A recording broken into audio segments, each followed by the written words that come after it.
ఓం గం గణపతయే నమః. స్వర్ణలక్ష్మి నమస్తే అస్తు. పరబ్రహ్మ స్వరూపిణి రాజ్యం దేహి ధనం దేహి సర్వకామాంచ దేహి మే.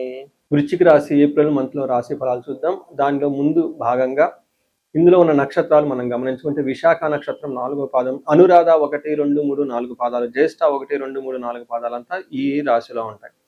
పేరు బలం ప్రకారం చూసుకుంటే తో, నాని, నూనెనో, యా, ఈ, యు అన్న ఈ పేరు అక్షరాలతో కూడా ఫస్ట్ లెటర్ వాళ్ళు బాగా మోస్ట్ పాపులర్ అయిన పేర్లో ఫస్ట్ అక్షరం కనుక ఈ అక్షరాలతో ఉంటే వాళ్ళకి వృశ్చిక రాశి అవుతుందని గమనించాలి. మనం ముందుగా చెప్పుకున్న విధంగా ఇందులో 4 గ్రహాలు మారుతున్నాయి. ఈ 4 గ్రహాల యొక్క మారటంతో ఈ రాశి వాళ్ళకి ఎలా ఉంటుంది అంటే, మనకు మహర్షులు లఘు గోచారం సూక్ష్మ గోచారం అనే ఒక కాన్సెప్ట్ ద్వారా వార్తలోని ముఖ్యాంశాలలాగా హెడ్లైన్స్ లాగా చిన్న చిన్న మాటలతో ఎలా ఉంటుందో హోల్ మంత్ అంటే మనకి చెప్పడం జరిగింది.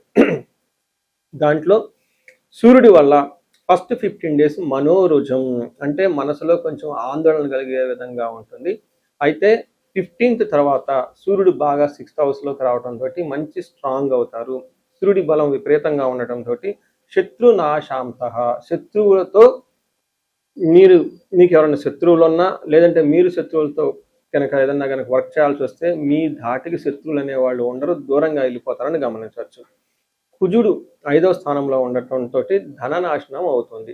కొంచెం జాగ్రత్తగా ఉండాలి. ఆన్లైన్ స్పెక్యులేటివ్ బిజినెస్లు అలాంటి వాళ్ళు చేసేవాళ్ళు ఎవరైనా ఉంటే. బుధుడి 5వ స్థానంలో ఉండటంతో అగైన్ భార్యాభర్తల మధ్య గొడవలు వచ్చే అవకాశం ఉంటుంది. 7వ ఇంట్లో ఉండటంతో శుక్రుడు యువత జన బాధ అంటే తెలిసిన వాళ్ళలో లేడీస్ ద్వారా మీకు ఎక్కడన్నా, లేదంటే కేసు లేడీస్ అయితే జెంట్స్ ద్వారా మీకు ప్రాబ్లమ్స్ వచ్చే అవకాశం ఎక్కువ ఉంటుందని గమనించాలి. సో ఓవరాల్గా కనుక చూసుకుంటే మీకు 50-50గా ఉంది ఈ మంత్. కొన్ని విషయాల్లో చాలా చక్కగా ఉంది, కొన్ని విషయాల్లో ఛాలెంజింగ్గా ఉందని గమనించాలి. అయితే మీకు పాజిటివ్ న్యూస్ ఏంటంటే సూర్యుడు 6వ ఇంట్లోకి మారటంతో సుఖ సౌఖ్య ధీన్ యత్న కార్యానుకూలత్వం సాధనం దేహారోగ్యం సంతోషం వస్త్రలాభం అని మనకి మహర్షులు గ్రంథాల్లో చెప్పడం జరిగింది. దీని ప్రకారం ఏమవుతుంది, అనుకున్న పనులని టయానికి చేసుకుంటారు, శరీరం సుఖంగా ఉంటుంది, సంతోషంగా ఉంటారు, వస్త్రలాభం ధాన్యలాభం ఉంటుంది, అన్ని కష్టాలు తొలగిపోయేసి మనసులో ఒక ధైర్యంగా చక్కగా ఉండే అవకాశం ఉంటుంది. అలానే కుజుడు 5వ స్థానంలో ఉంటే కొంచెం జాగ్రత్తగా ఉండాలి. వీళ్ళకి దేహ జాడ్యం సంతాపం కాలతిక్రమణ భోజనం దురితం కర్మలాభచ్చ భౌమే పంచమ స్థితే అంటారు. అంటే కుజుడు లేదంటే మంగళుడు 5వ స్థానంలో ఉండటం దురితం కర్మలాభచ్చ అంటే పాప పనులు చేయాలి, చేయకూడని పనులు చేద్దాము, అప్పటిదాకా చక్కగా ఉంటారు, ఉన్నట్టుండి గ్యాంబ్లింగ్ ఆడాలని వస్తుంది, అప్పటిదాకా డబ్బులు చాలా జాగ్రత్తగా కాపాడుకుంటుంటే ఎవరికో ఇచ్చేస్తారు, అవి మీకు తిరిగి రావు. లేదా ఆన్లైన్లో ట్రేడింగ్ చేయాలి, షార్ట్ కట్లో అక్కడికైనా వెళ్ళిపోదాం, ఇలాంటి ఆలోచనలు వచ్చే అవకాశం ఎక్కువగా ఉంటుంది. అన్వాంటెడ్ ఫ్రెండ్షిప్స్ అవన్నీ జరిగే అవకాశం ఉంటుంది. ధనాన్ని కోల్పోయే అవకాశం ఎక్కువగా ఉంటుంది. విపరీతమైన ఖర్చులు అంటే ఖర్చు పెట్టేటప్పుడు ముందే అనుకో ఆలోచించకుండా విపరీతంగా ఖర్చులు పెట్టే పరిస్థితులు కూడా వచ్చే అవకాశం ఉంటుంది.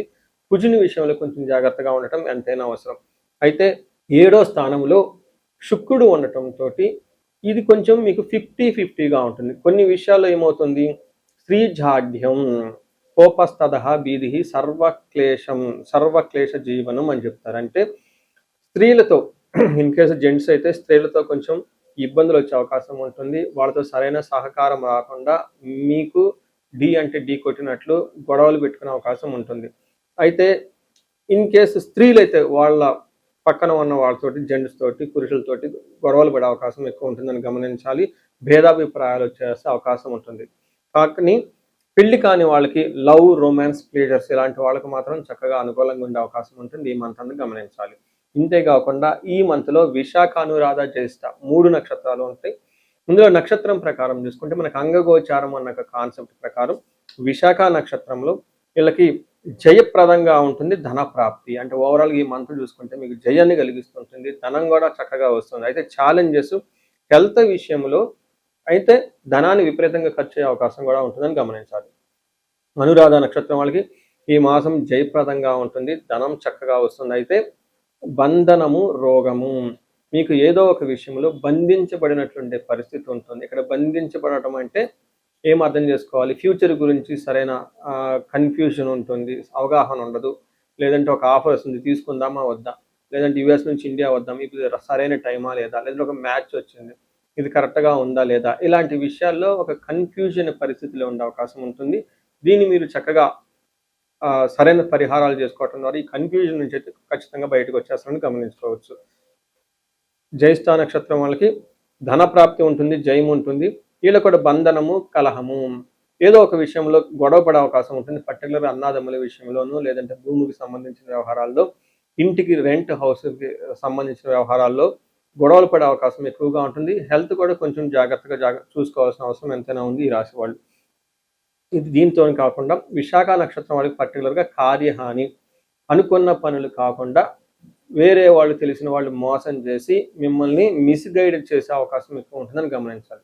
సో చూశారు కదండీ! ఈ రాశి వాళ్ళు ఓవరాల్‌గా గనుక చూసుకుంటే ఆటంకాలతో కూడుకొని, ఛాలెంజ్‌లతో కూడుకొని బట్ ఎట్టే విధంగా ఫైనల్‌గా సక్సెస్ అయ్యే అవకాశం ఎక్కువగా ఉంటుంది. అనుకున్న పనుల్లో విజయం సాధించుకొని ముందుకెళ్ళిపోతారని గమనించాలి. సో ఈ రాశి వాళ్ళకి అష్టైశ్వర్యాలు కలగాలని చెప్పేసి, భోగభాగ్యాలు కలగాలని చెప్పేసి కోరుకుంటున్నాను. నమస్తే.